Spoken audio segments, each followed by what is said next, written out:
The 600RR is back. But why?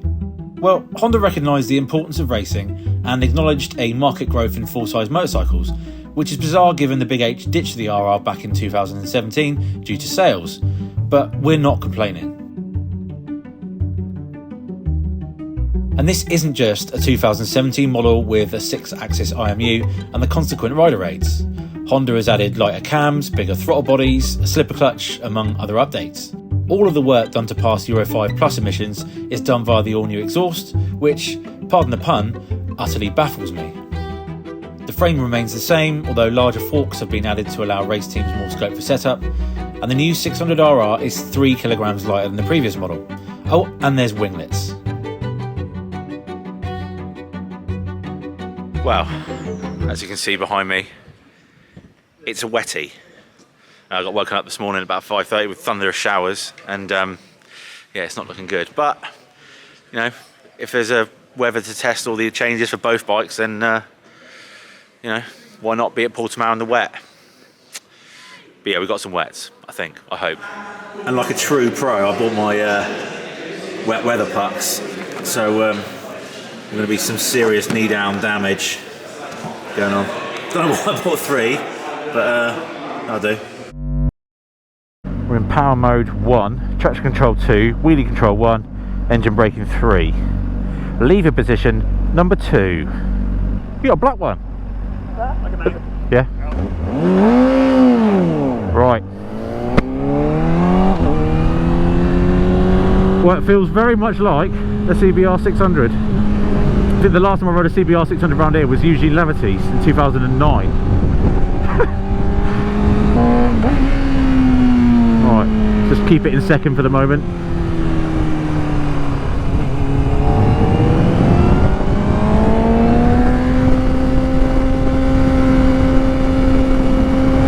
Yeah, definitely second. Come on baby, come on, here we go.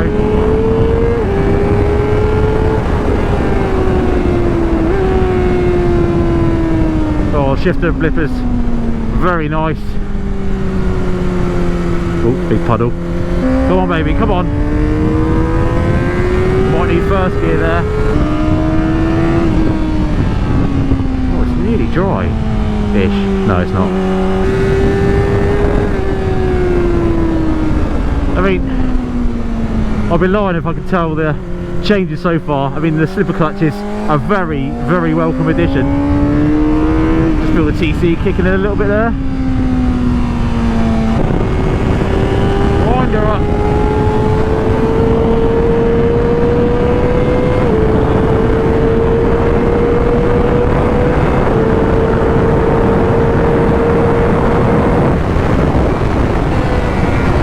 Oh, that slipper clutch is sexual. Oh, change up to third. Don't change up to third, you twat.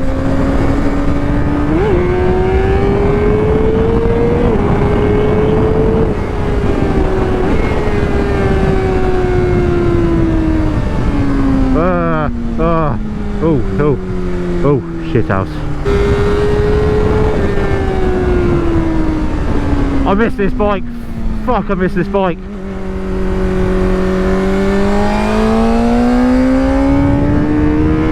Sort of in between gears here a little bit. There's definitely the mid-range isn't there, that's for sure. It's only sort of 11 grand upwards where you really get the kick.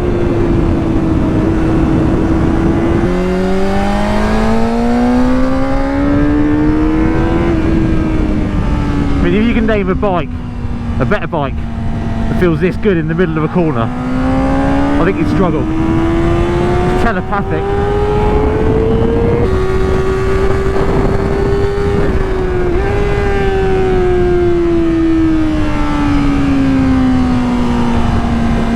I mean, the slipper clutch just really finished the job off nicely. So easy. Effortless.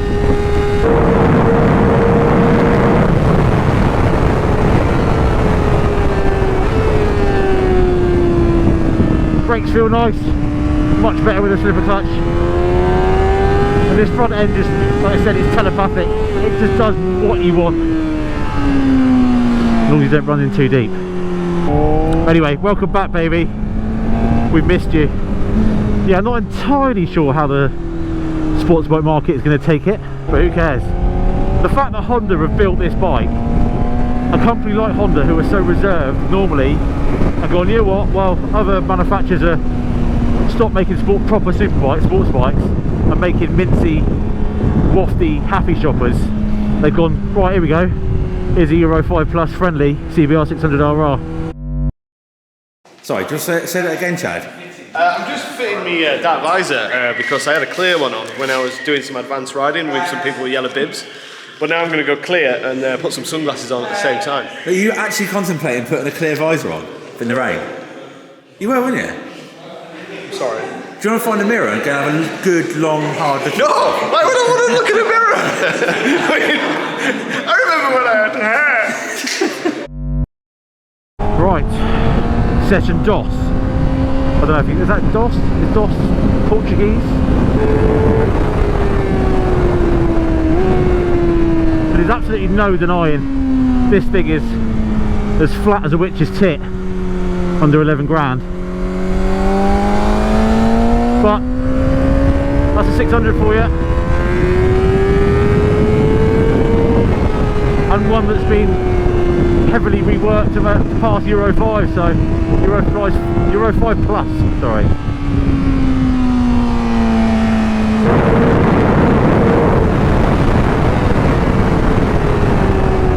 Look, it is a small bike, nothing's changed in the ergos really. It's still a very, very compact bike. And if you're a big rider, then I think you might struggle.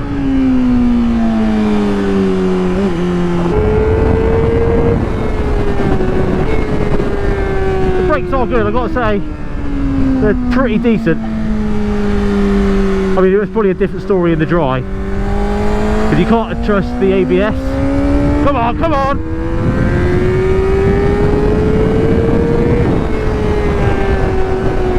And the brakes are naturally a bit spongy.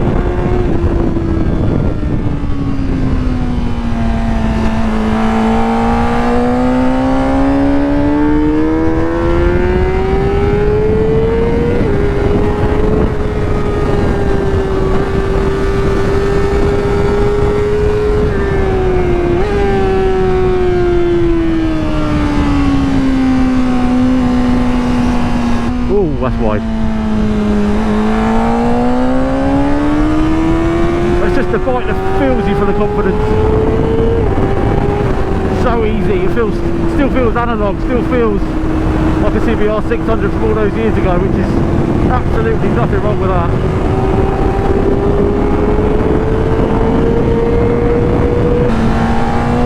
Oh, the sun's out. There's nothing better than screaming at tits off a 600. Oh, it's beautiful. Right, I'm going to commit the cardinal sin of going to first gear and a hairpin, see what happens.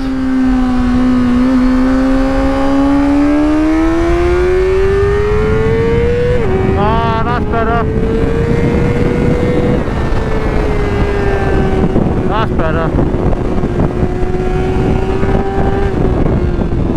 That's a bit keen. Shit. Oh, fuck.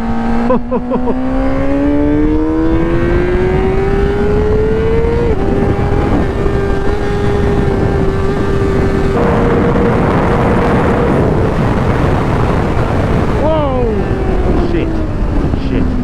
Shit. That's keen. That is keen. Down the first. The beauty that slipper clutch is, it can handle it.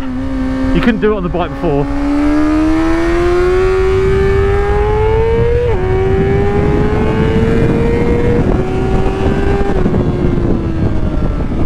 I've got to say, riding this bike and other 600s, it teaches you how to ride smart, smoother.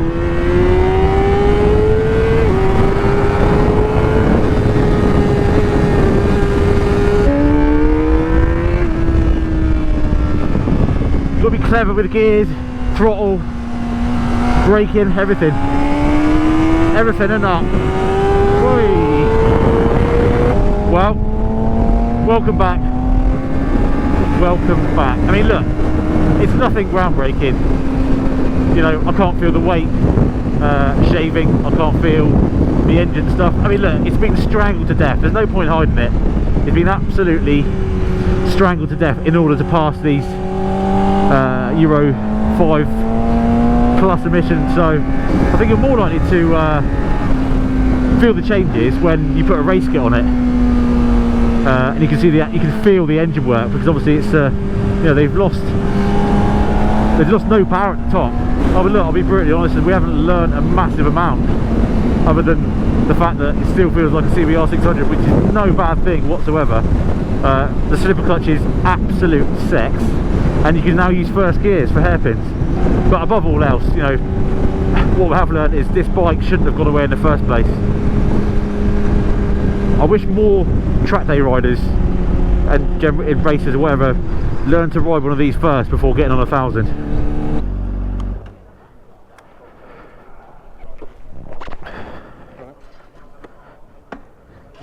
Thank you. Oh, she's chewing up lovely.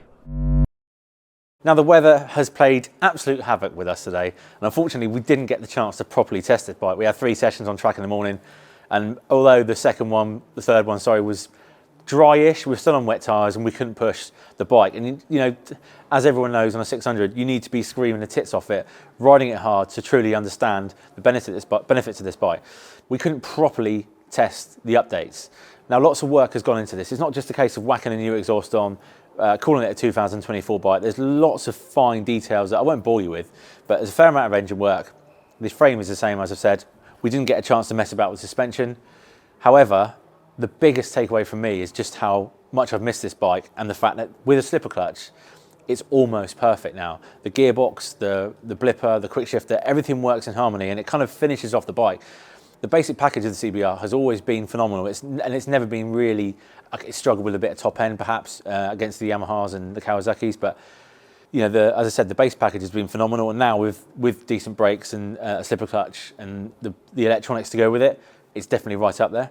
Now, there were lots of questions about the race kit and what it does to the bike. And of course, with a bike like this, it's a bit of homologation special really, just to get it back on track. Lots of people wanted the bike back, but that's not just the track races, it's road riders as well.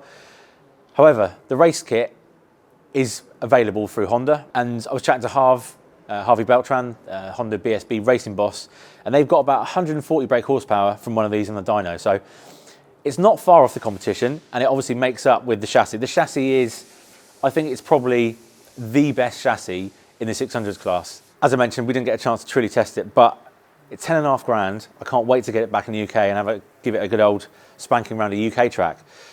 10.5 grand to make a bike Euro 5 compliant, it's pretty damn decent. So as I said, looking forward to get it back in the UK, and we'll give you a thorough test down.